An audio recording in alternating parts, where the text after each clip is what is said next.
Kaswelo ko, i-share ko lang sa inyo yung ginawa naming Christmas party kasama ng mga kasister ko sa simbahan. Kami nga pala yung greeters and collectors sa simbahan na nagko-collect ng mga donations.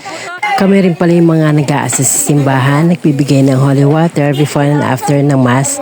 Tara, samahan niyo ako hanggang dulo. At eto na nga po, pumunta na kami sa aming venue. Dito nga pala namin ginawa yung aming Christmas party sa bayan ng aming kasisters. At the same time, kumari ko din. Bali, hindi pa actually gawain kanilang bahay, pero nagdesisyon kami dito gawin since na medyo maluwag pa, since wala pang gamit-gamit, at the same time, pinabless na rin namin. Nagdasal kami at blinas ng aming sister sa panguna ng sister Natalie para naman maalis kung anumang ang negative vibes nitong nasa bahay at mabless na rin ito.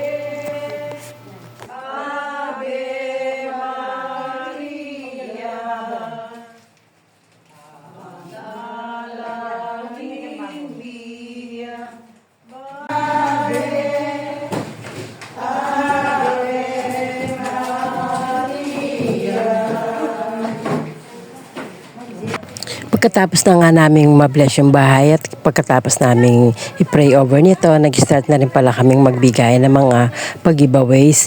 Kahit zero naman pwedeng magbigay, okay lang naman kahit wala. Importante is masaya kami at nagsalo-salo.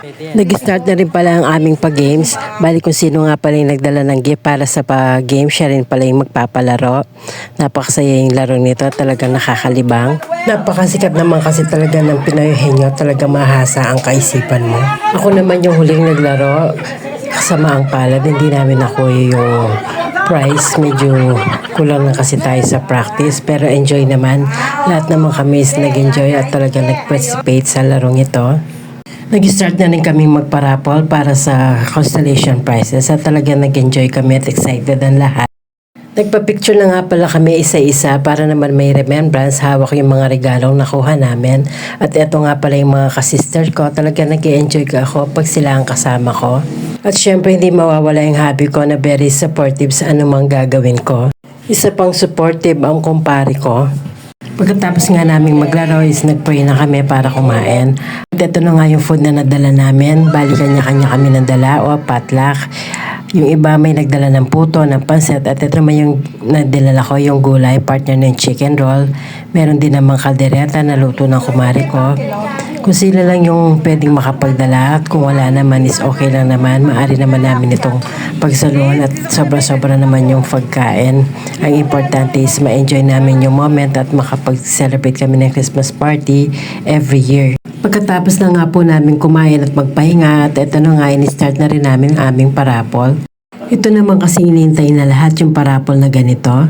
Every company o every Christmas party, ito yung inaabangan. Hindi rin naman kasi tayo masisiyan, kundi yung pamilya natin pag may bitbit tayong dala-dala para sa kanila.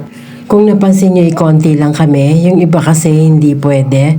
Wala naman kasi sa dami ng tao yan. Nasa klase ng tao niyan kung paano nyo mapapasaya ang isa't isa.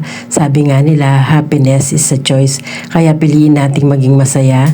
Maikli lang buhay sa mundo, kaya maging masaya at mabuting tao. Pagkatapos na nga ng parapol ay nagbunutan na kami para sa aming ma-exchange gift. At eto na nga po yung mga nakakuha sa amin. Talaga nag-enjoy ako ng gusto. Salamat mga sisters ko. Sana po nagustuhan nyo ang aking video. Kung nagustuhan nyo, please like, follow, and share. Thanks for watching.